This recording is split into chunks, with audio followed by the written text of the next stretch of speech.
Eto lang sa advice ng nakakatanda. Pag nagmahal kayo ng isang tao o ng isang lalaki, mahalin nyo muna ang sarili nyo.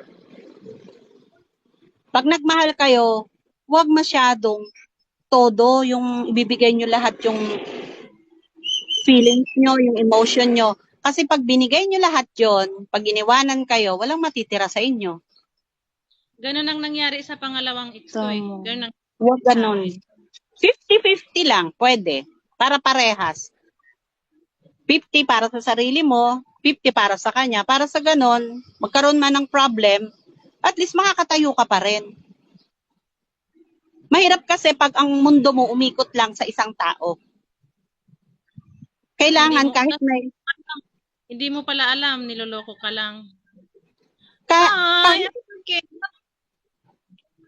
ibig sabihin,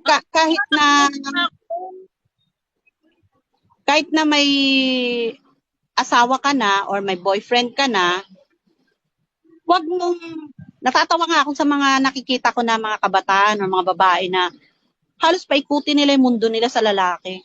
Hindi dapat gano'n. Oo. Ang tanong, ang lalaki ba umiikot ang mundo sa inyo?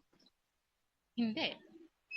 Pag talikod nyo, pag nakakita ng maganda yon, uy, ang ganda nito. Ganon. Kaya nga. So, dapat, wag ganon. Kailangan magkaroon kayo ng sarili nyong kaligayahan din. Halimbawa, kung ano yung makakapagbigay ng kasiyahan sa inyo, yung libangan, ganon. Wag yung 24 hours ang utak nyo nandoon sa boyfriend nyo o girlfriend nyo. Kasi, yun ang pagkakamali ng iba. Masyadong binigay nila yung kanilang oras at atensyon at isip dun sa isang Pagaya ko, di ba, may asawa ko. Long distance kami. Ang asawa ko nasa ibang bansa, ako nandito. Hindi ako nagsiselos, siya hindi rin nagsiselos, pero it doesn't mean na hindi namin mahal ang isa't isa. Hindi.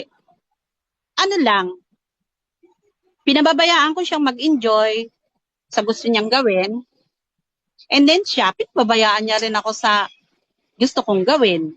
Alam ba, kagaya niya, nagti-TikTok tayo, di ba?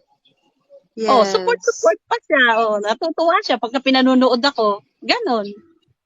Hindi siya nagsiselos kahit sino yung mga lalaking partneran ko dyan ng yung duet-duet.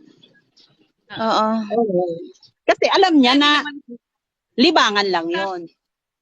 So, gano'n. Sabi ko dun sa sa mister ko, malaya kang gawin lahat ng gusto mong gawin na makakapagpasaya sa'yo. Pero, pag alam mong hindi tama, huwag ka nang pumunta. Huwag mong, anong tawag doon, huwag mong i-commit ang sarili mo sa isang bagay na alam mong pwede kang magkamali, pwede kang matukso.